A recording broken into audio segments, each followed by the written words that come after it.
Entonces, volvemos a la clase del libro de hoy de Hebreos, de lo que es el capítulo 6, y comenzamos con la lectura de este documento. Después de que hemos venido estudiando los 5 capítulos donde él viene hablando de lo que es el reposo, o Jesús el reposo, de Dios cómo habla hacia la humanidad a través de su Hijo y anteriormente a través de los profetas, de lo que es el valor, la dimensión de la salvación, también cómo Jesús es superior a Moisés, superior a los ángeles, cómo Él es el Mesías prometido.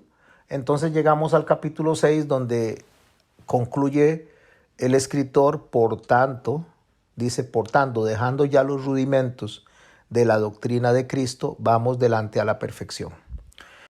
Dando a entender que lo que son las doctrinas dadas por el Señor en el Antiguo Testamento, especialmente a los hebreos, están siendo desechadas y vamos a ver que no es así.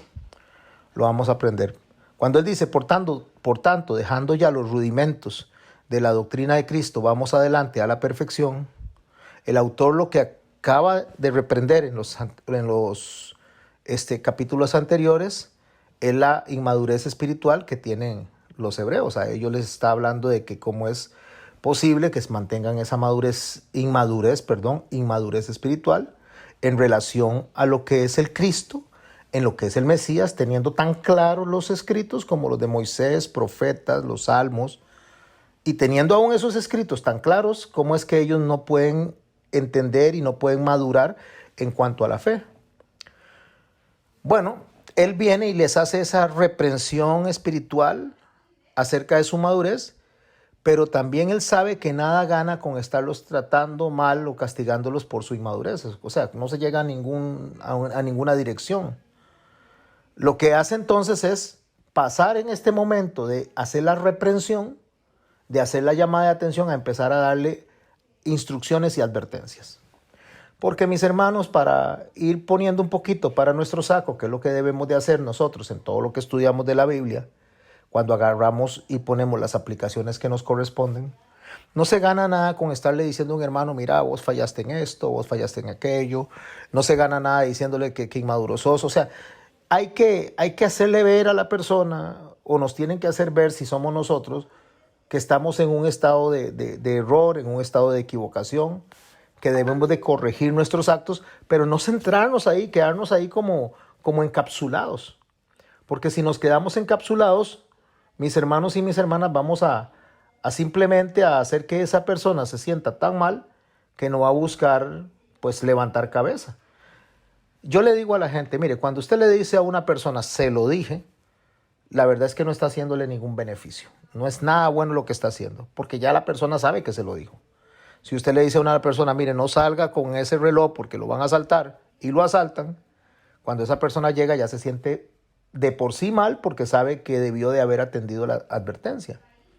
Y si llega sin el reloj y le dice, me asaltaron, vieran, me golpearon, y usted le dice, se lo dije, entonces lo único que hace es ponerle un clavo más al ataúd. Eso es innecesario, ya la persona sabe que se lo dijo. De la misma manera, el escritor de Hebreos les llama la atención, como les vengo diciendo, acerca de quién es el Cristo anunciado, de cómo Dios ha hablado y cómo los hebreos, en este caso Israel, han hecho oídos sordos, o por lo menos oídos medio sordos, porque está hablándole a diferentes grupos de hebreos y les hace ver eso, pero no se concentra en eso, sino que menciona justamente eso que se enseñó como rudimentos de la doctrina. Justamente lo que hace es mostrarles que ya hay que dejar de lado eso, de estar conversando de eso, de estar llamando la atención de eso en cuanto a los rudimentos de la doctrina de Cristo. ¿Qué es eso? Bueno, lo que está diciendo es que ya saben que el Señor está anunciado por los profetas. Lo que pasa es que cuando se lee esto lleva a una idea equivocada justamente sobre lo que son los elementos básicos con lo que se construye los cimientos y la estructura de la fe. Cuando dice los rudimentos, está hablando justamente de los elementos básicos para construir la fe. Entonces, dejando los rudimentos de la doctrina de Cristo es donde la gente tome e interpreta mal de que hay que dejar de lado lo que era de los judíos y lo que era del judaísmo. Y no es eso lo que el texto está diciendo, y lo vamos a ver ahora conforme vamos a estudiar este capítulo. Básicamente, lo que él está hablando aquí es acerca de perfección. Y lo vemos en la parte final del texto que yo rescaté. Y cuando usted ve la palabra perfección aquí, la palabra en griego ahí es teleiotes. Ahora sí, teleiotes, esa es la palabra correcta, teleiotes. Y no se refiere tanto a ser perfecto, sino justamente se refiere a alcanzar la madurez. Es una palabra que tiene una relación con la madurez. O sea, el escritor no está intentando decirle a los hebreos que ellos van a alcanzar la perfección en cuanto a conducta, en cuanto a sabiduría en este lado de la eternidad. No es eso lo que él está diciendo. Él lo que está diciendo que en este lado de la gloria, en este lado de la eternidad donde nosotros estamos, nosotros podemos alcanzar madurez a través de nuestro Señor Jesucristo. O sea, podemos buscar tener una madurez espiritual en el conocimiento y el entendimiento de quién es el Mesías, de quién es el Señor Jesucristo. Esa es la llamada de atención que él está haciendo.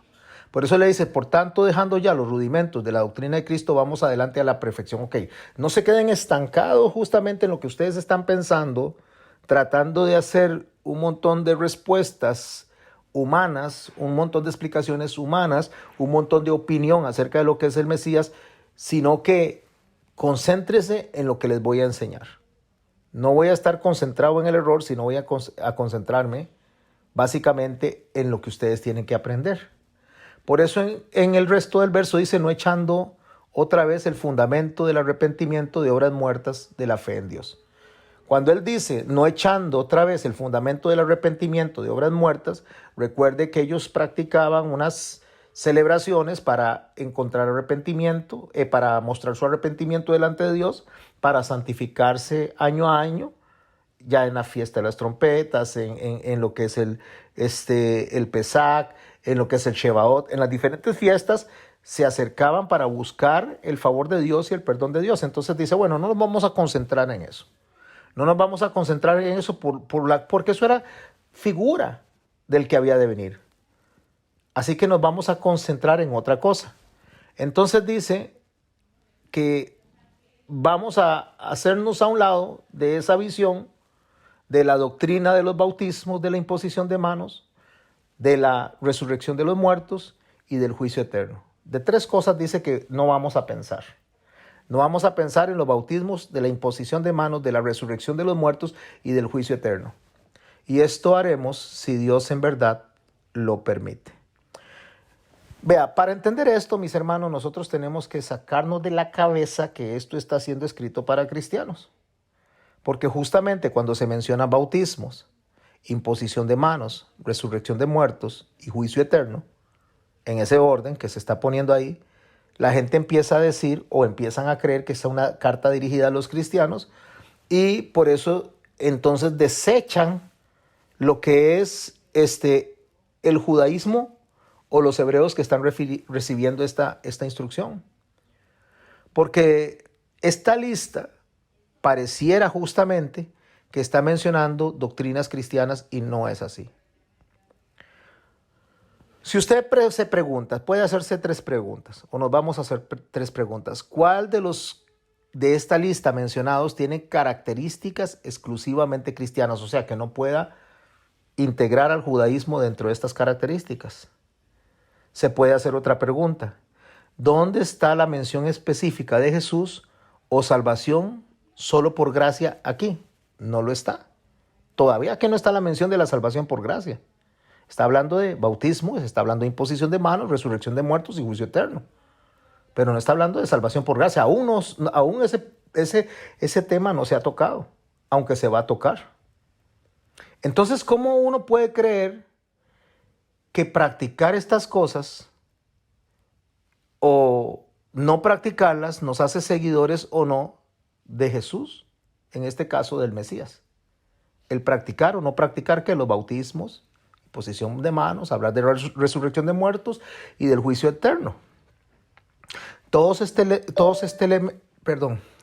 estos elementos, mis hermanos, que estamos hablando acá, todos estos elementos están y tienen lugar en la doctrina judía ortodoxa. Todos estos elementos. El judaísmo ortodoxo habla del bautismo como afiliación al judaísmo. El judaísmo ortodoxo, donde están involucrados los fariseos, creen en la resurrección de los muertos. También el judaísmo ortodoxo cree en el juicio eterno y creen también en la imposición de manos. Así que, mis hermanos, aquí nos está hablando en este verso 2, no se está hablando de aspectos del cristianismo que ellos estaban recibiendo en ese momento, sino que se está hablando de las doctrinas que ellos como judíos practicaban. El arrepentimiento, la fe, la resurrección, el juicio, ciertamente son doctrinas judías. Y como les digo, judías ortodoxas. Por lo tanto, mis hermanos, esto pareciera, a la hora de agarrar esto y torcerlo, pareciera que se está alejando del fundamento judío. Y pareciera que se les está advirtiendo que aparte de este fundamento judío, o sea, que hay que quitar este fundamento judío para establecer algo mejor.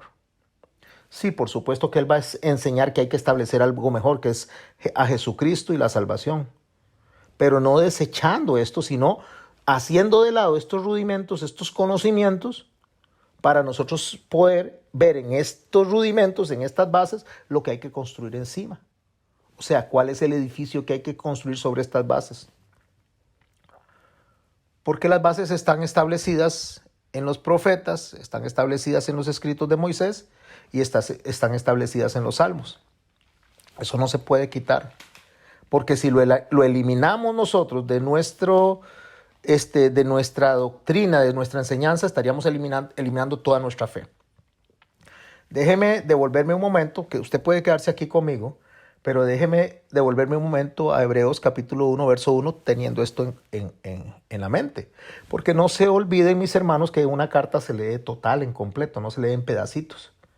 De ahí que este capítulo 6 se ha utilizado mucho para distorsionar la verdadera enseñanza que está dando el escritor a un grupo de judíos, no cristianos, a judíos. Claro, hay judíos cristianos dentro de este grupo, pero no estoy hablando de gentiles. Cuando me refiero a cristianos, me refiero a gentiles convertidos al cristianismo. Aunque en este grupo hayan judíos convertidos al cristianismo, me refiero a seguir justamente al Mesías judío en Jesucristo. Pero preste atención a lo que dice el verso 1, capítulo 1 de Hebreos.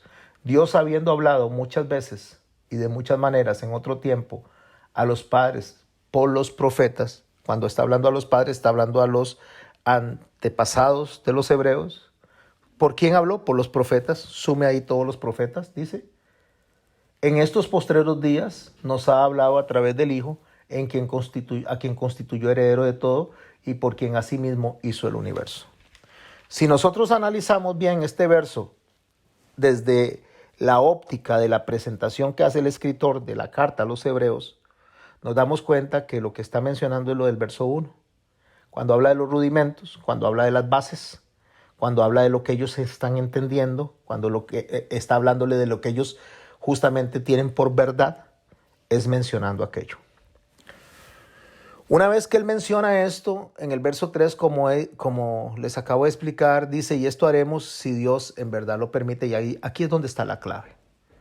La clave para ellos. Yo deseo cambiarle el color a esto para que por favor le presten mucha atención a lo que estoy mencionando. ¿Y por qué quiero que le preste mucha atención a lo que estoy mencionando? Porque esto es el centro de todo lo que usted y yo debemos de tener presente en esta carta. Cuando me refiero al centro es que Dios es quien permite las cosas. Dios es quien permite el entendimiento tanto a ellos como a nosotros. No es algo que viene de nosotros, aunque manejaban doctrinas de las cuales nace el cristianismo, porque el cristianismo nace del judaísmo. El judaísmo está primero y después el cristianismo. Si no hay judaísmo, no podría haber cristianismo, porque el judaísmo está basado justamente en lo que es todo el Antiguo Testamento y es la base del Nuevo Testamento, es la base del Evangelio.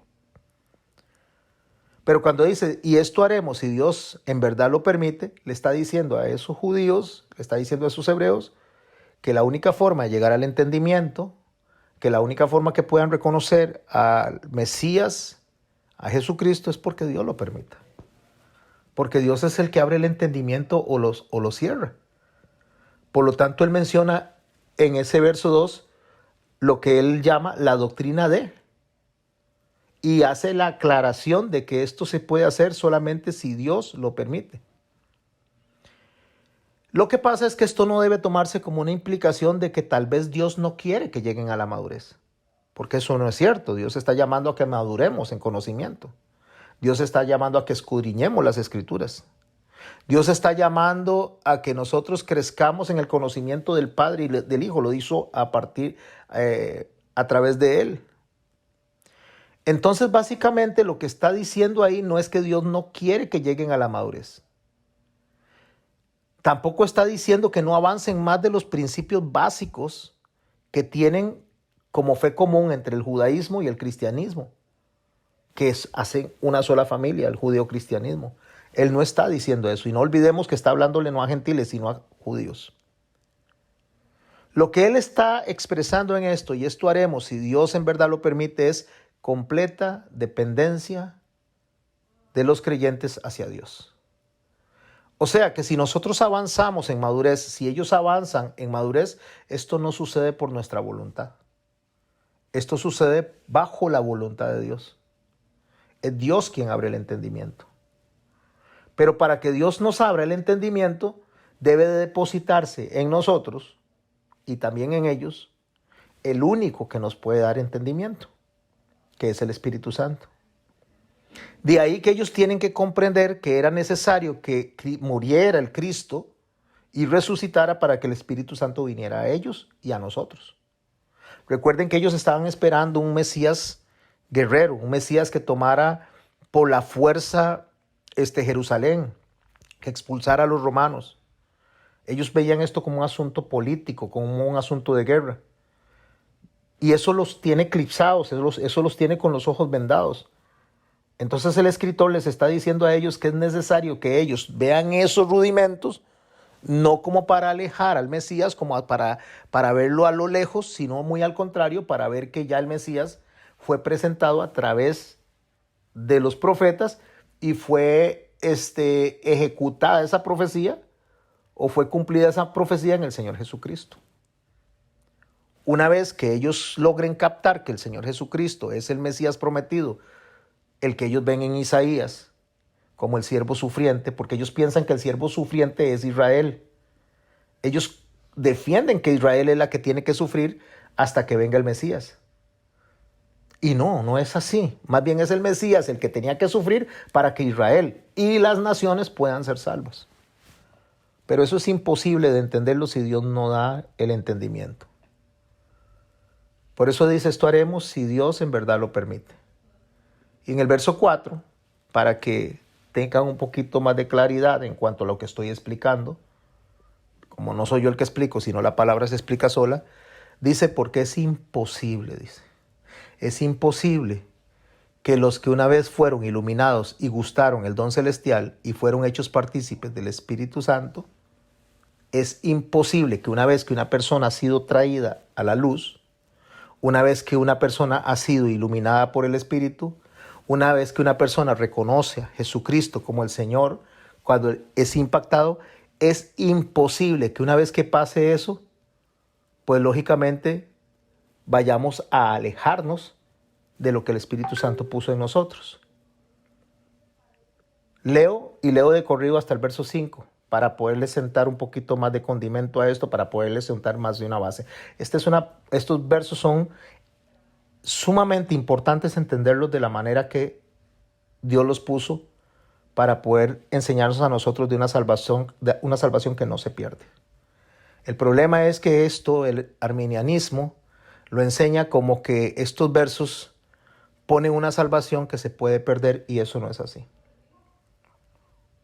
Porque es imposible que los que una vez fueron iluminados y gustaron del don celestial y fueron hechos partícipes del Espíritu Santo, y asimismo gustaron de la buena palabra de Dios y de los poderes del siglo venidero, y recayeron, sean otra vez renovados para arrepentimiento, crucificando de nuevo para sí mismos al Hijo de Dios y exponiéndole al vituperio.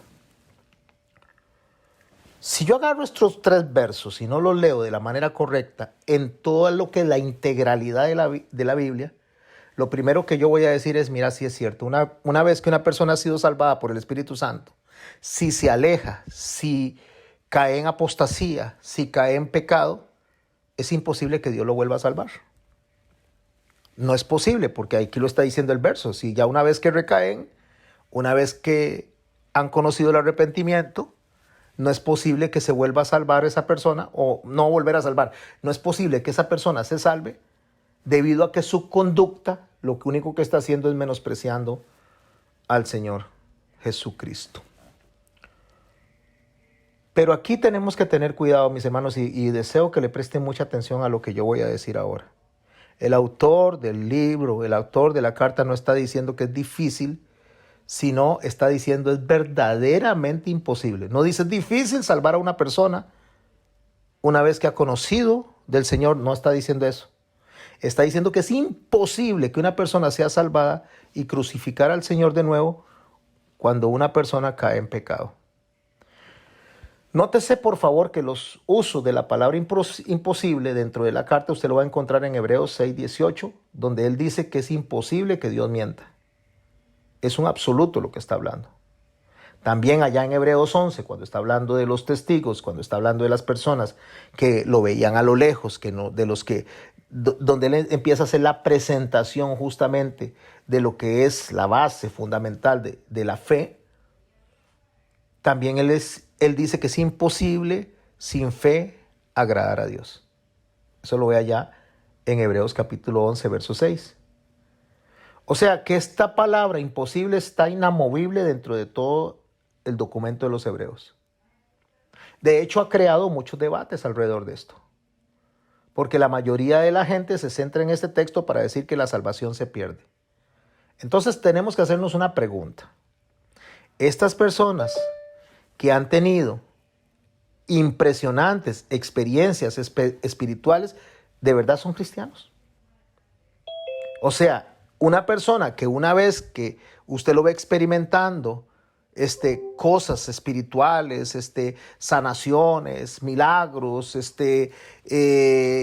hablar en lenguas, interpretación de sueños o tener sueños. O sea, todas estas personas que usted analiza ahí, significa que porque tienen eso, porque han tenido esas manifestaciones espirituales, son salvos. Y que si estas personas que hablan en lenguas y que estas personas que hacen milagros y estas personas que interpretan y estas personas que predican y estas personas, una vez que se apartan del camino del Señor, y voy a poner comillas de se apartan del camino del Señor, hacen la apostasía, se alejan del Señor, significa que entonces eran salvos y al alejarse perdieron la salvación. Eso es lo que pareciera que dice el texto.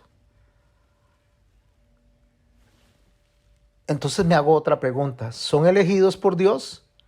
¿Escogidos antes de la fundación del mundo realmente todas estas personas que tienen estas experiencias?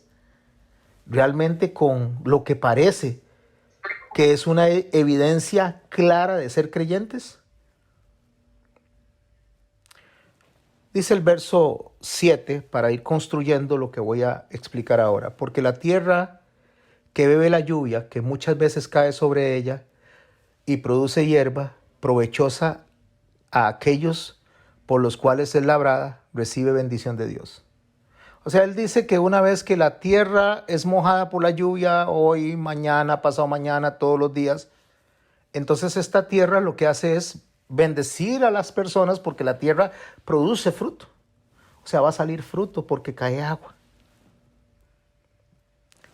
Pero dice algo él en el verso 8, pero esta misma tierra que da frutos también produce espinos, también produce abrojos, y estos abrojos hacen que la tierra sea reprobada. O sea, donde usted llega a una tierra que cae agua y produce espinos, usted no quiere esa tierra para sembrar.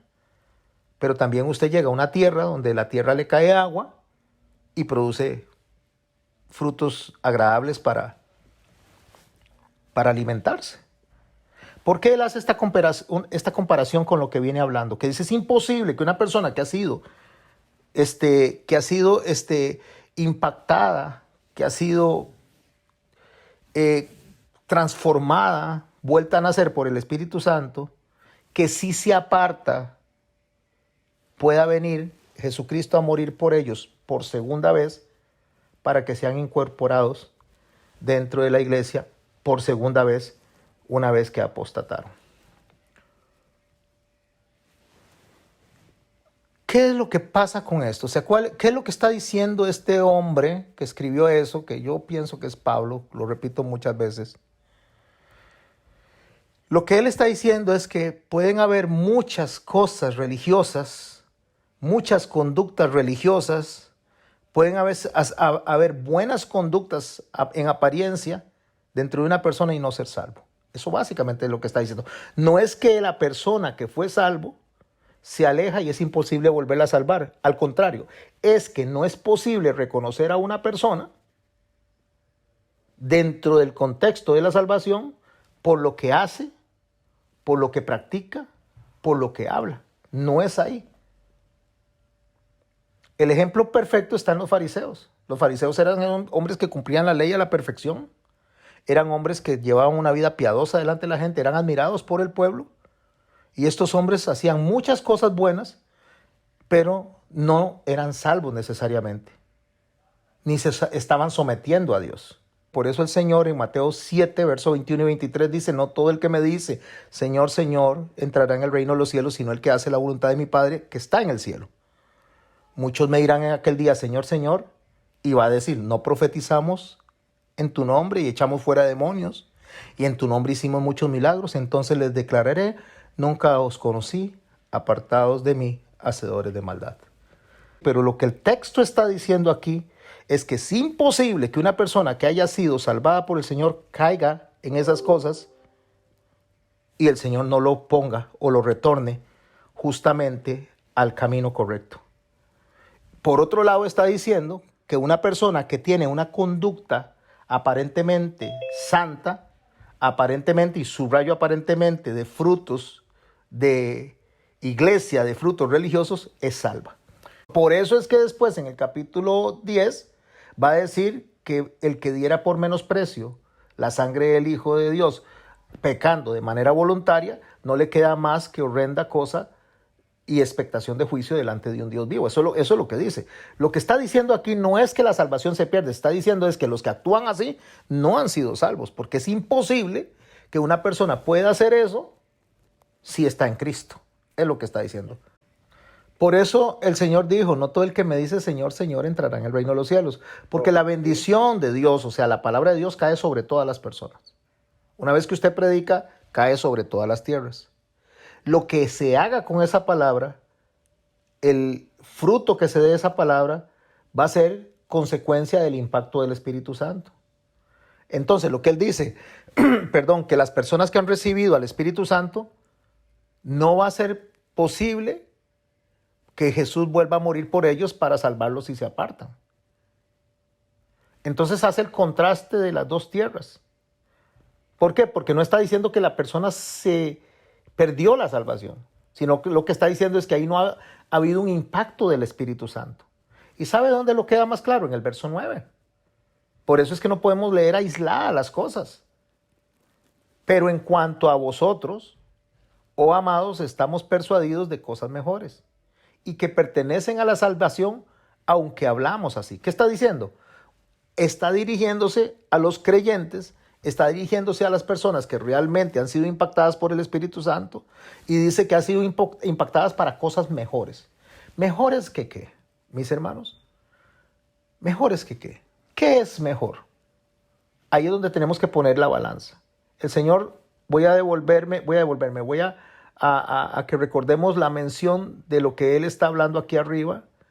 A ver, aquí dice, porque la tierra que bebe la lluvia muchas veces que cae sobre ella y produce hierba provechosa, aquellos de los cuales es labrada recibe bendición. Pero hay algo más que la bendición material. Justamente ahí es donde el Señor dice, no todo el que me dice Señor, Señor, entrará en el reino de los cielos. Aunque le digan a él, en tu nombre profetizamos, en tu nombre echamos fuera demonios, en tu nombre hicimos milagros, les declararé no los conocí. Por una razón. Porque él dice muy claro que hay cosas mejores que hacer eso. Hay cosas mucho mejores. Recuerde que cuando vinieron los discípulos de andar predicando y expulsando demonios, ellos venían muy contentos porque estaban haciendo esas cosas. Y cuando ellos llegaron, ellos dijeron, Señor, en tu nombre se nos sujetan los demonios. Y él le dijo, no se alegren por eso. Alégrense porque su nombre está escrito en el reino de los cielos. Porque no es evidencia de ser salvo, ni siquiera la expulsión de demonios. Es lo que él está diciendo. No es evidencia de ser salvo el que usted sea un buen predicador. No es evidencia de ser salvo el que haga milagros, el que hable en lenguas. Y la gente dice, pero ¿cómo? Si esos son frutos del Espíritu Santo. Esos no son frutos del Espíritu Santo.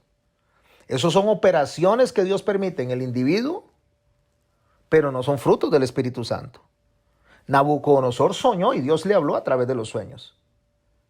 Ciro soñó y Dios le habló a través de los sueños. El faraón soñó y Dios le habló a través de los sueños. Aunque usó intérprete, pero Dios estaba hablando con esos hombres. Incluso el rey Abimelech soñó y Dios le habló a través de los sueños. Así que esto no es evidencia de ser salvo. Si nosotros analizamos realmente cómo Dios opera en el favor hacia la humanidad, Dios opera en bendición sobre justos e injustos. Él lo dice muy claro. Hay una bendición general, pero no es fruto del Espíritu Santo. El que una persona se comporte bien, el que hable en lenguas, el que haga todas estas cosas, no es fruto. Son operaciones, como les digo, que Dios permite. Y si usted me dice a mí, no, pastor, eso no es posible, yo le puedo decir que una burra habló porque Dios lo permitió. Una burra le predicó a un profeta. Le predicó a un profeta por una razón, porque Dios así le plació.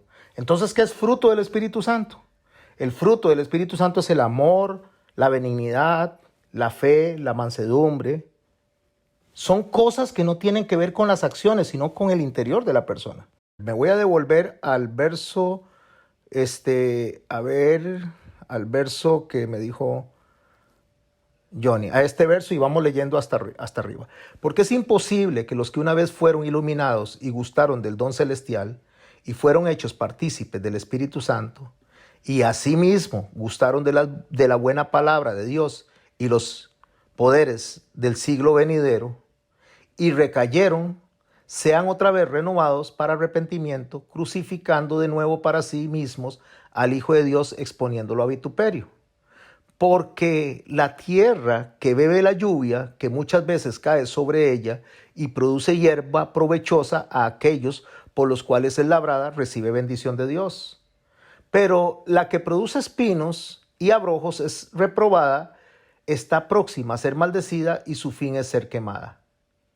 Pero en cuanto a vosotros, oh amados, estamos persuadidos de cosas mejores y que pertenecen a la salvación.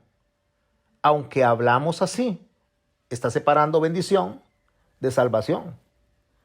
Porque Dios, y aquí es donde viene justamente donde Santiago dice que la salvación produce buenas obras, pero las buenas obras no producen salvación. Entonces de nosotros, una vez que somos salvados, tienen que salir frutos del Espíritu Santo y obras de acuerdo a sus frutos del Espíritu Santo, obras de amor, no de aprovecharse de las personas. ¿Por qué? Porque si yo tengo una buena obra hacia una persona por sacarle el dinero, entonces eso no es una obra del Espíritu Santo. Es una obra de mi corazón, es una obra de aprovecharme de esa persona. Si yo pongo una iglesia para tener el aplauso y si yo levanto un templo para que me digan, uy, qué carga que es usted, qué inteligente que es usted, entonces eso es una obra del Espíritu Santo, eso es una obra de mi propia egolatría, de mi propia vanidad, de mi propia soberbia, de mi orgullo. Es queriendo ser reconocido. Vea una de las cosas que dice Juan el Bautista, es necesario que yo mengüe para que él crezca. O sea, Juan el Bautista sabía que él tenía que descender para que Jesucristo crezca. Pero hoy en día hay hombres que se dicen grandes hombres de Dios y ponen a Jesús debajo de ellos prácticamente. Porque hasta le dan órdenes a Jesús. Le dan órdenes a Dios diciéndole yo decreto, yo declaro que ustedes tienen que hacer esto. O sea, le dicen a Dios lo que tiene que hacer y no se sujetan a la voluntad de Dios. Pero a las personas que realmente se entregan al Señor porque han sido impactadas por el Espíritu Santo, han sido llamadas por el Espíritu Santo, dice el verso 10, porque Dios no es injusto para olvidar vuestra obra y el trabajo de amor que habéis mostrado hacia su nombre, habiendo servido a los santos y sirviéndoles aún. No podemos desasociar el amor, que es el vínculo perfecto de las obras. Si hay obras y no hay amor, esto no son obras de Dios. Si hay un buen trabajo, pero no hay amor, esto no es trabajo de Dios. Eso es solamente una persona que administra muy bien la palabra de Dios, mas no la administra para sí, sino la administra para aprovecharse de las personas, para aprovecharse de los demás, para enriquecerse de los demás. Cuando usted se sube a un avión de 30, 40 millones de dólares para volar de un punto a otro, pudiendo pagar un tiquete de avión, tal vez de $1,000, $500, y usted se sube en un jet de 30 millones de dólares porque dice que tiene que viajar a costas del dinero puesto por gente muy pobre que casi no tiene ni qué comer, eso no es una obra de Dios. Y yo no lo estoy criticando de manera personal, le estoy diciendo que si usted tiene 30 millones de dólares para un avión y tiene a un pueblo hambriento, con eso alimenta a mucha gente. Con eso atiende a mucha gente, con eso le da salud a mucha gente, con eso le lleva bendición a mucha gente. Pero si nosotros tenemos que tener un avión de 20, 30, 40 millones de dólares, tengo que tener piloto, tengo que tener hangares, tengo que tener una serie de cosas. Entonces, cuando nosotros creemos que la evidencia es la riqueza, que cuando creemos que la evidencia es que una persona camine por sobre los demás de salvación, es lo que él está diciendo, eso no está bien, le está hablando a judíos, y entre los judíos hay fariseos que estaban llenos de dinero, estaban llenos de joyas, estaban llenos y le dice, eso no es evidencia de salvación, eso no es evidencia, es más, pueden hacer milagros, pueden hacer cosas buenas, pueden hacer lo que sea, y eso no es evidencia de salvación. Pero sí tampoco voy a dejarlos así, o sea, quiero decirles algo, estoy solo parafraseando lo que acabo de leer, pero los que lo hacen de la manera correcta, los que lo hacen realmente por amor, Dios no es injusto para olvidar las obras de trabajo de amor, y por favor subraye esta parte, obras y el trabajo de amor. Este es el centro de lo que él está hablando ahí, obras de trabajo de amor. El amor es lo que es la esencia de que si estamos funcionando para el Señor o no, que habéis mostrado hacia su nombre, habiendo servido a los santos y sirviéndoles aún. Espero estar explicando bien esto porque esto es muy importante. No podemos terminar este capítulo 6 sin que nos quede bien claro para después venir y avanzar por todo el resto del texto. Pero ahí viene una condición. Pero deseamos que cada uno de vosotros muestre la misma solicitud hasta el fin. ¿Se da cuenta? Quien inicia, que era lo que decía Johnny, quien inicia en la obra del Señor va a morir en la obra del Señor. Quien inicia en la obra del Señor va a terminar su vida en la obra del Señor. Pero quien inicia en la obra del Señor y se aparta y nunca más vuelve, es lo que le está diciendo, entonces no son del Señor. No son hijos de Dios. La gente se ofende por esto. La gente dice, ¿quién dice que yo no soy hijo de Dios o soy hijo de Dios? O sea, aquí hay un problema. No lo digo yo, lo dice el texto. Lo dice Jesús cuando dice, si no están con nosotros es porque no eran de nosotros. No todo el que me diga Señor, Señor entrará en el reino de los cielos. Por eso Él es claro de decir que si somos de Dios, vamos a mostrar este trabajo, esta solicitud, este esfuerzo de manera desinteresada, por amor, hasta el fin. Para la certeza esperanza. Y después esta esperanza, para darle paso a Johnny o a Cheney, y esta esperanza la vamos a conectar después con el capítulo 11, donde estas personas murieron esperando la venida del Mesías. Fueron aserrados, vituperados, decapitados, echados a los leones esperando. No tenían nada bueno, mis hermanos. Ustedes, cuando digo nada bueno, no estoy hablando en su conducta, estoy hablando que lo único que recibieron fue persecución. No recibieron plata, no recibieron reconocimiento, no recibieron aplausos. Muy al contrario, fueron perseguidos y murieron así. Y dice que el mundo no era digno de ellos.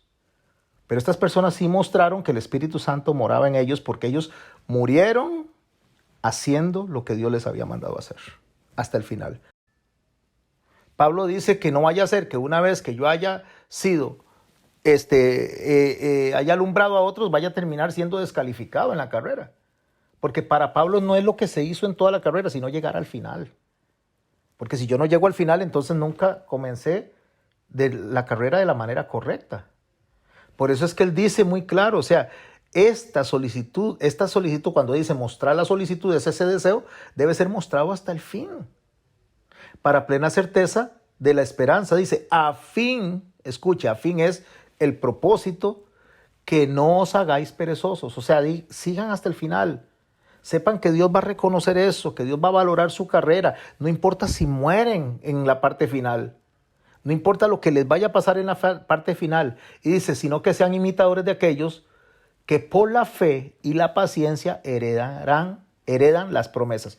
Voy a adelantarme un poquito. Voy a quedarme aquí y me voy a adelantar un poquito para que este texto tenga, o sea, este verso 12 del capítulo 6 tenga un poquito más de sentido. Ahora vea lo que les voy a leer de manera rápida. A fin de que no os hagáis perezosos, sino imitadores de aquellos que por la fe y la paciencia heredan las promesas. ¿A quiénes se está refiriendo?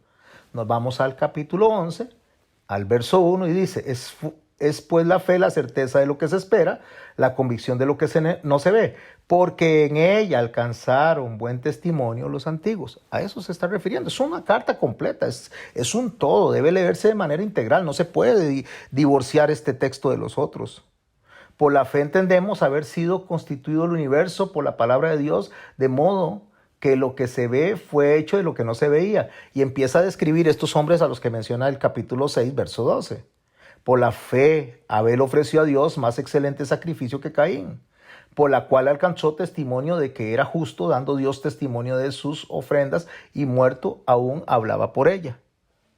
Por la fe, Enoc, y ahí me voy a quedar porque llegaremos a estudiar ese texto, pero eso es lo que está proyectando. O sea, él viene hablando en un todo, de manera integral. Entonces está hablando, sean imitadores de esas personas a las cuales les voy a describir más adelante. Y vea lo que dice el verso 13, continuando acá.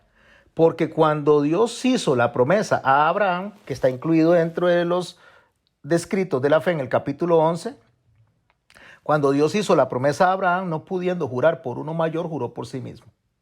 Cuando él está describiendo eso, está diciendo que cuando Abraham se presentó delante de él con lo que él le había pedido para poderlo, para darle una señal a él de la promesa, cuando Abraham se presentó con esto, él no podía jurar por Abraham. Él no podía hacer un pacto con Abraham. Él tenía que hacer un pacto con alguien más grande que Abraham. Y es con él mismo. O sea, el padre y el hijo pactaron con Abraham. Vamos a irnos a Génesis capítulo 14, creo que es. Déjeme ver. Voy a poner una marquita aquí. Vamos a irnos a Génesis capítulo... A ver si no me equivoqué de texto. A veces olvido la ubicación de los textos. Génesis 14, no es 14. A ver, 15, un poquito menos. De uno más. Por favor, presten atención a esto. Perdone que les pase tanto la Biblia aquí al frente, pero es que estoy en un lugar donde tengo poca luz. Voy a leerlo de seguido y voy a hacer unos énfasis nada más, hasta donde me alcance el tiempo. Vuelvo a leer. Porque cuando Dios hizo la promesa a Abraham, no pudiendo jurar por otro mayor, juró por sí mismo, diciendo, de cierto te bendeciré con abundancia y te multiplicaré grandemente. Escuche lo que está diciendo el texto y a qué se está refiriendo este documento de Hebreos. Capítulo 15 del libro de Génesis. Después de estas cosas, vino la palabra de Jehová a Abraham en visión, diciéndole, no temas, Abraham, yo soy tu escudo y tu galardón será en sobremanera grande.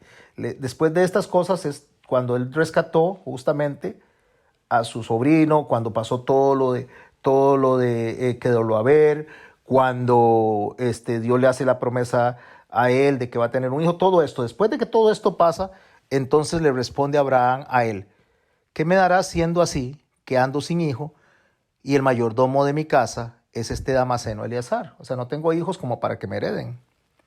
Dijo también Abraham: mira que no me has dado prole, y aquí que será mi heredero un esclavo nacido en mi casa. Luego vino a él palabra de Jehová diciendo: no te heredará este, sino un hijo tuyo será el que te heredará. Y lo llevó afuera y le dijo: mira ahora los cielos y cuenta las estrellas y si las puedes contar. Y le dijo: así será tu descendencia. Voy a hacer una pausa aquí y nos devolvemos al verso que estamos leyendo.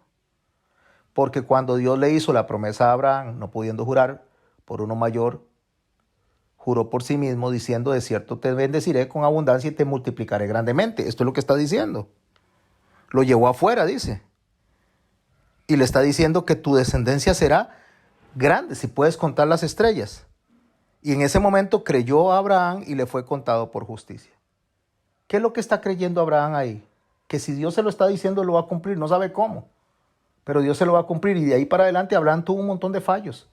Se equivocó, mintió, en algunos momentos prácticamente casi que conspiró de manera equivocada, y aún así la promesa se mantiene, porque la promesa no estaba sostenida en Abraham, estaba sostenida en las palabras de Dios. Eso es la fe. La fe no consiste en creer lo que yo creo que está bien. Vea lo que estoy diciendo. No es creer lo que yo creo que está bien, es creer lo que Dios dice que está bien. Es creerle a Dios, no a la promesa, sino a Dios que hizo la promesa. Ahora sigo leyendo. Y le dijo Dios: yo soy Jehová que te saqué de Ur de los Caldeos para darte a heredar esta tierra. Y le pregunta a Abraham y respondió: Señor, ¿en qué conoceré que te he de heredar? O sea, dame una señal.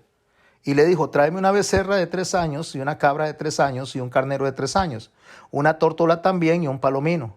Y tomó él todo esto y los partió por la mitad y puso cada mitad a una al frente de la otra, mas no partió las aves. Y descendían las aves de rapiña sobre los cuerpos muertos y Abraham los ahuyentaba. Voy a hacer una pausa aquí, ya sigo leyendo. En los pactos, cuando en Mesopotamia, de donde venía Abraham, de los caldeos, se hacía un pacto, se agarraban animales, se partían a la mitad, se hacía una zanja en el medio y se ponía la mitad del animal hacia un lado y la mitad del otro. La sangre de los animales caía en la zanja. Entonces los dos hombres que iban a pactar, separaba uno a un lado y separaba el otro al otro.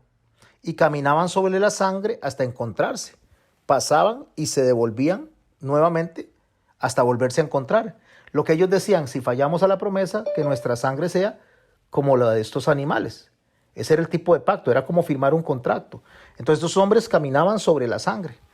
Abraham sabe lo que está haciendo Dios, sabe que hay que pactar. Entonces Abraham está esperando que Dios venga y camine con él frente a los animales, o sea, frente a los animales partidos. Y él empieza a espantar. Esa es la obra humana, tratando de sostener el pacto, porque él desea pactar con Dios y que Dios pacte con él. Vuelvo a leer el texto, por favor, no se pierdan. Porque cuando Dios hizo la promesa a Abraham, no pudiendo jurar por otro mayor, juró por sí mismo. Él no podía jurar con Abraham. Abraham no era capaz de sostener esa promesa y vemos un montón de errores que cometió. Entonces sigue leyendo. Mas a la caída del sol sobrecogió un sueño a Abraham, y aquí que el temor de una grande oscuridad cayó sobre él. Entonces Jehová le dijo a Abraham: ten por cierto que tu descendencia morará en tierra ajena y será esclava allá, y será oprimida 400 años. Aquí le está diciendo que van a ir a Egipto, van a estar 400 años en Egipto, y que de ahí él los va a sacar. Esto es también una profecía para que Abraham en ese momento no tanto, sino que el pueblo de Israel diga: mira, Dios cumplió lo que prometió. Nos metió a Egipto y nos sacó de Egipto. Porque no es la meta no era Egipto. La meta no era la tierra prometida, la meta es Jesucristo. Es lo que le está diciendo a ellos. O sea, tiene que ser algo más que lo que ustedes creen. Es alguien más que Moisés, es alguien más que los ángeles, es más de lo que ustedes creen que es salvación. Estoy hablándole de Jesús, es el que tiene que venir a salvarlos a ustedes, si no, no van a ser salvos. Porque nadie es salvo si no es porque Jesucristo es el que irrumpe en nuestro corazón. Y dice el Señor Jesús que si el Padre no los arrastra, si el Padre no los atrae así, entonces no van a ser salvos. Entonces escuche lo que dice. Mas también la nación a la cual servirán juzgaré yo, y después de esto saldrán con gran riqueza. ¿Qué hizo Dios? Juzgó también a esa nación. También Dios vino y hizo que Faraón y los suyos perecieran. Entonces está cumpliendo su promesa, evocándose a la simiente que iba a salvar al mundo. Ahí me disculpan esos perritos que están allá afuera haciendo ese ruidal, ¿verdad? Y tú vendrás a tus padres en paz y serás sepultado en buena vejez. Y en la cuarta generación volverán acá, porque aún no han llegado al colmo la maldad del amorreo hasta aquí. Y ahora préstele atención a la clave del texto.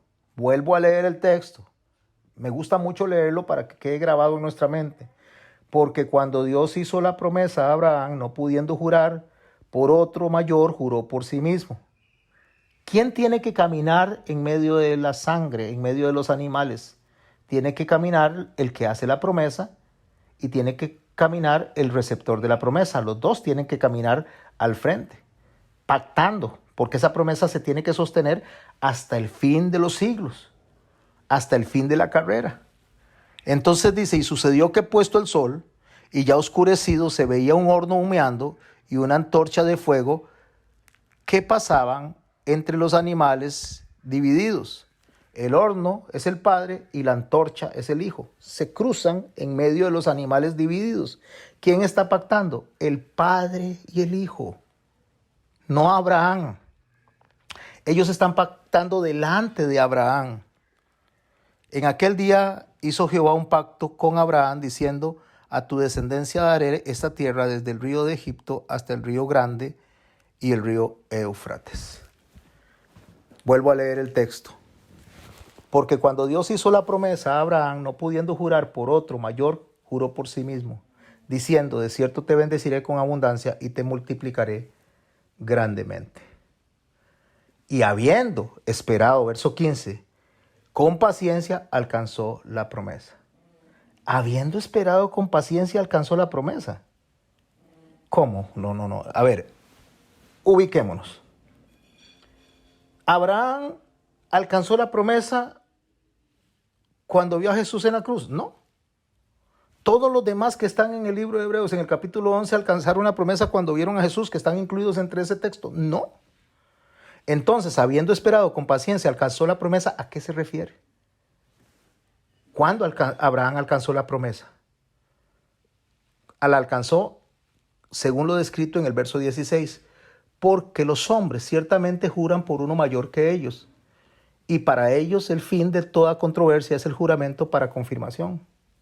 Déjeme explicarlo de esta manera. La mayoría de la gente dice que se muera mi mamá si no es cierto, porque es alguien mayor que él. Que se muera mi papá si no es cierto. Cuando lo quiero decir así es porque la persona dice, no hombre, este no va a decir mentira porque es el papá y la mamá. Cuando Abraham recibe la promesa no está basada en las palabras de Abraham. La promesa está basada en las palabras del Padre y del Hijo al frente de Abraham. Por eso él creyó. Y eso le fue contado por justicia.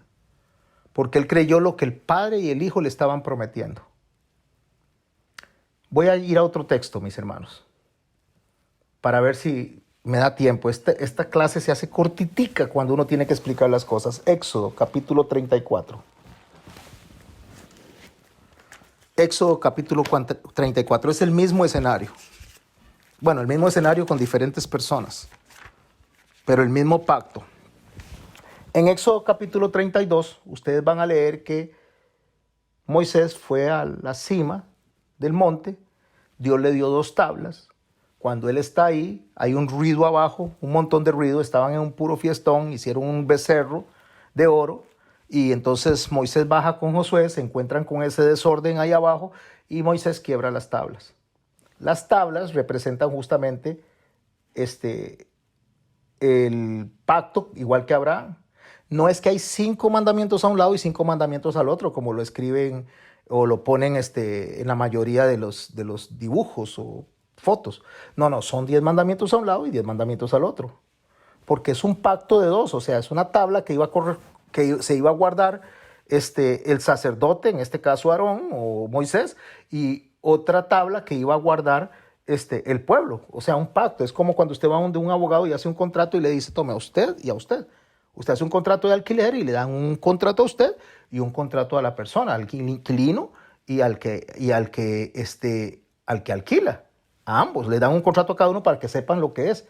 Cuando ellos rompen ese contrato, o sea, hacen el becerro de oro, entonces Moisés quiebra las tablas, haciendo ver que era imposible que el pueblo sostuviera ese pacto con Dios, el pacto de los mandamientos, el pacto de lo que Dios había establecido. No era la primera vez que ellos escuchaban los mandamientos. En el capítulo 24 y 25 ya Dios les había dicho verbalmente los mandamientos. Entonces ellos estaban quebrantando algo que Dios les había dicho. Entonces ellos vienen y una vez que quiebra, Moisés vuelve a subir al monte para que Dios le dé otra tabla que se conoce, otras tablas que se conocen como el pacto renovado. Y eso es lo que voy a leer en el capítulo 34, verso 1 del libro de Éxodo. Y Jehová dijo a Moisés, alístate 2 tablas de piedra como las primeras, y escribiré sobre las tablas las palabras que estaban en las tablas primeras que quebraste. Prepárate pues para mañana y sube mañana al monte de Sinaí y preséntate ante mí sobre la cumbre del monte. Y no suba contigo ni apariencia de alguno en todo el monte, ni ovejas ni bueyes perezcan delante del monte. O sea, no venga nadie, solo usted, Moisés. Y Moisés alistó 2 tablas de piedra como las primeras y se levantó de mañana y subió al monte Sinaí, como le mandó Jehová, y llevó en su mano las 2 tablas de piedra. Y Jehová descendió en la nube y estuvo allí con él proclamando el nombre de Jehová. Repito, voy a leerlo de nuevo este verso más despacio. A partir del verso 4, préstenle atención. Y Moisés alistó 2 tablas de piedra como las primeras. Se levantó en la mañana y subió al monte. ¿Quién se levantó en la mañana y subió al monte? Moisés. Como Jehová le había mandado, y llevó en su mano las 2 tablas de piedra. Cuando Moisés llega ahí, él llega con las 2 tablas para hacer el pacto, para escribir justamente los mandamientos. Y dice el verso 5, y Jehová descendió en la nube. ¿Quién desciende? Jehová. Delante de Moisés desciende en una nube. Ahí está Jehová, es Dios el que está ahí. Y estuvo allí con él. ¿Quién? Jehová. ¿Qué estaba haciendo Jehová con Moisés? Proclamando el nombre de Jehová. O sea, Jehová está proclamando el nombre de Jehová. O sea, Jehová está adorando a Jehová. O sea, Jehová está rindiéndole honra y honor a Jehová. Lo mismo que Abraham está viendo. O lo mismo que Abraham había visto. Es Dios con Dios. Y pasando Jehová por delante de él, escuche, pasa por delante de él porque está pactando. ¿Por delante de quién? De Moisés. Está Moisés a un lado. Y Jehová está presente ahí, pasa delante de él, porque hay un pueblo abajo y está Moisés arriba. Entonces está haciendo un pacto entre los animales que han de ser sacrificados. O sea, entiéndase que está haciendo un pacto por el pueblo de Israel, que está haciendo un pacto delante de Moisés. Jehová está pasando delante de él. Y escuche lo que dice Jehová, porque dice, por delante de él proclamó esto. ¿Quién Jehová? Jehová, Jehová fuerte. Jehová, Dios que está abajo, está proclamando hacia arriba, Jehová, Jehová, Dios fuerte, misericordioso, piadoso, tardo para la ira y grande en misericordia y en verdad, que guarda la misericordia a millares y perdona la iniquidad y la rebelión y el pecado, y que de ningún modo tendrá por inocente al malvado, que visita la iniquidad de los hombres sobre los hijos y sobre los hijos de los hijos hasta la 3ª y 4ª generación. Está hablando de la misericordia, no del castigo, sino de la misericordia. Por generaciones Él va a estar llamando al arrepentimiento. Por generaciones y generaciones va a estar invitando a las personas a que se arrepientan. Cuando Moisés ve esto, escuche lo que hace. Verso 8. Entonces Moisés, apresurándose, bajó la cabeza hacia el suelo y adoró. Porque dice el verso 16 del capítulo 6 de Hebreos, porque los hombres ciertamente juran por uno mayor que ellos. Y para ellos el fin de toda controversia es el juramento para confirmación. Por lo cual, queriendo Dios mostrar más abundante a los herederos de la promesa, la inmutabilidad de su consejo, interpuso juramento. O sea, por lo cual Dios hizo esto para mostrarnos a nosotros que lo que Él iba a hacer por nosotros en cuanto a la salvación no cambia. Él es inmutable, no cambia. Si dice que nos salva y nos sella con el Espíritu Santo, la salvación no se pierde. Y no se pierde porque la salvación está pactada con el Hijo, no con nosotros. Para que por dos cosas inmutables en las cuales es imposible que Dios mienta, el Padre y el Hijo, los que están pactando, tengamos un fortísimo consuelo, los que hemos acudido para asirnos, o sea, agarrarnos de la esperanza puesta delante de nosotros. Un fortísimo consuelo no depende de la salud corporal. Un fortísimo consuelo no depende del entusiasmo que tengamos nosotros, de los servicios que hagamos en la iglesia, del compañerismo que tengamos como hermanos. Un fortísimo consuelo no puede ser tampoco un razonamiento humano. Un fortísimo consuelo es más fuerte que nuestra propia conciencia, mis hermanos. Un fuerte consuelo es aquel que puede lidiar con todas las pruebas externas teniendo la mirada puesta en Jesucristo. Voy a leer literalmente algo que escribió Spurgeon. Dice así: es un fuerte consuelo que puede lidiar con las pruebas externas cuando un hombre tiene a la pobreza mirándolo a la cara y escucha a sus niños pequeños llorando por pan, cuando es probable que le sobrevenga la quiebra a través de pérdidas inevitables, cuando el hombre pobre acaba por perder a su esposa y sus niños queridos y han sido enterrados en una misma tumba, cuando uno tras otro los apoyos y comodidades terrenales se van perdiendo, cuando necesita un fuerte consuelo, entonces, no en sus pruebas, pero en las pruebas reales, no en sus aflicciones imaginarias, porque es de este mundo por supuesto, sino en las aflicciones reales y en las tormentas violentas de la vida, este hombre logra regocijarse y encontrar un consuelo, aunque las cosas no sean como él quería. Él ha hecho un pacto eterno con nosotros y nos ordenó todas las cosas para consuelo. Esto es lo que Pablo dice, que es ahí donde nosotros encontramos la paz de Dios que sobrepasa todo entendimiento. Podemos estar enfermos, podemos perder un familiar, se puede morir nuestra mamá, nuestro papá, nuestro abuelo, nuestra abuela, nuestros hijos, se puede morir todo el mundo, que nosotros vamos a tener un fortísimo consuelo porque sabemos que nada de esto nos va a alejar del amor de Dios. Quiero leerlo, lo que acabo de explicar, con unas palabras más hermosas de las que yo acabo de decir, porque yo no soy una persona que Dios le haya inspirado para escribir la Biblia. Solamente presento lo que el escritor bíblico dio. Pero sí quiero leer esto que acabo de explicar, que Spurgeon trató de explicar de la manera más deliciosa que se pueda escuchar. Romanos capítulo 8. ¿Qué pues diremos a esto? Si Dios es por nosotros, ¿quién contra nosotros? El que no escatimó a su propio Hijo, sino que le entregó por todos nosotros, ¿cómo no nos dará también con él todas las cosas? ¿Quién acusará a los escogidos de Dios? Dios es el que justifica. ¿Quién es el que condenará? Cristo es el que murió, más aún el que también resucitó, el que además está a la diestra de Dios, el que también intercede por nosotros. O sea, lo que está diciendo, ¿quién nos acusa? El que nos salvó. No, el que nos salvó más bien está intercediendo por nosotros, no acusándonos. ¿Quién nos separará del amor de Cristo? ¿Tribulación o angustia? ¿Persecución o hambre? ¿Desnudez o peligro o espada? O sea, ¿quién puede hacer que Dios me ame menos una vez que me selló con el Espíritu Santo? Si cuando era su enemigo decidió salvarme, ¿qué más ahora que soy su hijo? Como está escrito, dice, por causa de ti somos muertos todo el tiempo. Somos contados como ovejas al matadero. Antes, en todas estas cosas, somos más que vencedores por medio de aquel que nos amó. Por lo cual estoy seguro, dice Pablo, que ni la muerte, ni la vida, ni ángeles, ni principados, ni potestades, ni lo presente, ni lo porvenir, ni lo alto, ni lo profundo, ni ninguna otra cosa creada nos podrá separar del amor de Dios, que es en Cristo Jesús nuestro Señor.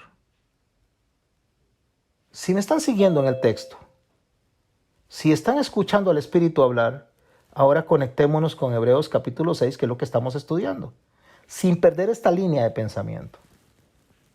Dice el verso 19, la cual tenemos como segura y firme ancla del alma, y que penetra hasta dentro del velo, donde Jesús entró por nosotros como precursor, hecho nuestros sacerdotes siempre según en el orden de Melquisedec. ¿Qué es lo que está diciendo? Jesús abrió la puerta de la salvación. Entró a la presencia del Padre, según un sacerdocio que viene del cielo, de Dios, hasta Jesucristo. Es el pacto que hizo Dios y se lo comunicó a Adán y llega hasta Jesucristo, el segundo Adán, en quien está cumpliendo ese pacto. Es un pacto que hizo Dios, con un único propósito, de que usted y yo tengamos la seguridad de la salvación. Que no hay absolutamente nadie, mi hermano y mi hermana, que nos pueda quitar lo que Dios nos dio. Ni siquiera nosotros mismos podemos quitar nuestra salvación, porque Dios se va a ocupar, mi hermano y mi hermana. Dios se va a ocupar de que usted y yo terminemos la carrera justamente como Él quiere que la terminemos. Él va a llevarnos hasta allá. Si tenemos que pasar por la aflicción, lo vamos a pasar. Si Dios quiere bendecirnos, nos va a bendecir. Pero la aflicción también es bendición. Porque mi hermano y mi hermana, nosotros tenemos que aprender realmente que el amor de Dios está en la disciplina. Escribía yo hoy en Facebook un post acerca de un niño que le regalaron, le obsequiaron un pececito, un pez de un pez dorado. El niño quería tanto al pececito que él lo sacó de la pecera y se acostó a dormir con el pececito y lo abrazó. Por supuesto, el pez murió. El pez murió porque el pez necesita estar en el agua. El niño tenía 4 años, nadie le dijo a él que el pez tenía que estar ahí, que no lo tenían que sacar. Los padres no lo instruyeron bien y el niño sacó el pez y por amor al pez lo mató. Porque es un amor equivocado, un amor sin instrucción, un amor que no le enseña a proteger al pez. Y los padres hoy en día, mis hermanos y mis hermanas, matan a sus hijos, se los entregan a Satanás con un amor equivocado, porque no saben poner límites, porque no le saben decir que no a los hijos, porque no le dicen al hijo, no, esto no es lo que a Dios le agrada, y como a Dios no le agrada, no se hace, aunque llore y patalee, usted llore y patalea si quiere, pero a Dios no se le ofende con nuestra conducta. Y entonces agarran a sus hijos como ese niño de 4 años que abraza al pececito porque lo ama, pero lo ama mal. Dios no es así, mis hermanos. Dios nos ama tanto, tanto, que dice que el padre que ama a su hijo lo disciplina. Dios nos ama tanto, tanto, que no va a dejar que nosotros, una vez que hayamos sido sellados por el Espíritu Santo, hay un ancla que nos sostiene, y esa ancla que nos sostiene la promesa que se hizo el Padre y el Hijo para salvarnos a nosotros. Porque si tuviera que confiar la salvación en nosotros, mis hermanos, nosotros mataríamos a nuestros hijos como ese niño mató al pececito. Porque si nosotros confiáramos la salvación en nosotros, nosotros seríamos permisivos, tolerantes, y Dios no permite eso. Entonces Dios nos sacude a nosotros la vida para recordarnos el camino por el cual tenemos que dirigirnos hacia la salvación. Y no hay ninguna garantía para nadie que se porte bien toda la vida si al final de cuentas termina en otro lado el camino que comenzó. Porque no es como se comienza, sino como se termina. Así que mis hermanos y mis hermanas, si usted ama a sus hijos, si usted ama a sus hijas, si usted ama a sus padres, si usted ama a su madre, si usted ama a sus amigos, si usted ama a las personas que ame, dígales lo que a Dios no le agrada y no permita que hagan cosas ni en su casa, ni participe con personas de hacer cosas que a Dios no le agrada. De esto se trata este libro que el Señor nos puso, que es la Biblia de conducta. De eso se trata. Y se trata este libro de que estas personas murieron en la hoguera, decapitados y todo eso porque no estaban complaciendo a nadie. El mundo no era digno de ellos, dice. El mundo no era digno de ellos. Ellos murieron por una sola razón, porque estaban confiados en que aún después de morir iban a estar en la presencia del Señor. Que aún después de morir, ese no era el final de la vida. Por eso Pablo dice que para mí el vivir es Cristo y el morir es ganancia. Y este hombre, Abraham, en el cual se depositó esa promesa, nosotros lo vemos, mis hermanos y mis hermanas, en el Nuevo Testamento, justamente enfocado en aquel lugar donde el Señor dice que es el paraíso, donde llega aquel pobre Lázaro al seno de Abraham, porque en él está depositada esa promesa para reunir y sostener a todos hasta que viniera el Señor a sacarlos de ahí y presentarlos delante de Dios. Esa es la promesa. La promesa consiste en que vamos a llegar al final porque Dios nos está sosteniendo como un ancla para que no nos perdamos. Porque Dios no nos salvó para enviarnos al infierno, Dios nos salvó para llevarnos a la meta. Y nosotros vamos a llegar a la meta por la misericordia de Dios y porque Dios así lo estableció. Tenemos 30 minutos y en estos 30 minutos vamos a hablar alrededor de esto. Mis hermanos, amemos a nuestros hijos, amemos a nuestra familia de la manera que nosotros no permitamos que nadie saque el pececito de la pecera porque se va a morir. El pececito tiene que estar en la pecera, aunque la niña o el niño hubiera llorado, hubiera dicho, papi, yo quiero el pececito, yo quiero. Sí, mi amor, usted lo quiere, pero ese pececito le hace daño que usted lo saque de la pecera. Dígale a su hijo y a su hija, cuando usted desafía a Dios y cuando no desafía a Dios. Usted dígale, a Dios esto no le gusta. Un día esos niños van a ser grandes y van a guiar familias porque no nos pertenece. Y Dios dice muy claro a nuestras vidas, nos pregunta, ¿qué hiciste con mis hijos que yo te di? Porque son almas de Dios, no son nuestras, no son nuestra propiedad, son de Dios, igual que nosotros. Y nosotros nos fuimos puestos para ser lumbreras de sus caminos, para alumbrar el camino de ellos hacia Jesús, no hacia el lado contrario. De eso se trata todo el libro de Hebreos. Le está diciendo a esos judíos, no porque ustedes sean buenos, no porque ustedes sean amables, no porque ustedes hagan las mejores cosas significa que son salvos. Para que sea evidencia de que ustedes son salvos, ustedes tienen que hacer lo que Dios dice que hagan. Y Jesús lo dijo en estas palabras. Se dirigió a los fariseos y le dijo, ustedes diezman la menta, el eneldo y el comino. O sea, hacen cosas de obras. Hagan eso sin dejar de hacer aquello. ¿Qué era aquello? Era la parte moral, el amor. El amor lo habían eliminado. Y estaban más interesados en los beneficios del mundo que justamente en lo que Dios había establecido. Amaron más las tinieblas que la luz, porque sus obras eran malas. Amaron más las obras que la luz. Y prefirieron crucificar la luz, que es al Señor, antes que salir de la oscuridad. Prefirieron agarrar esa oscuridad. ¿Quiénes son mi madre? ¿Quiénes son mis hermanos? Los que hacen la voluntad del Señor, dijo Jesús. Quien ame más a su padre y a su madre que a mí, no es digno de mí. No dice que no los amen, pero jamás que le robe lo que a él le corresponde en el primer lugar. Porque el amor a Dios debe estar por encima de todas las cosas, personas, circunstancias y por encima de uno mismo. Así que mis hermanos y mis hermanas, la otra semana vamos a hablar del capítulo 7 y nos vamos a ir metiendo al grado de que vamos a entender que este documento a los hebreos, esta carta escrita a los hebreos, lo único que nos hace a nosotros es sacudirnos el piso para decirnos, ¿son cristianos o son nada más una copia de cristianos? ¿Qué son ustedes? Eso es lo que le está diciéndole a esas personas. O somos hijos de Dios o somos nada más una imagen que proyectamos al mundo y no somos lo que decimos ser. Es la llamada de atención que le está diciendo a esos judíos.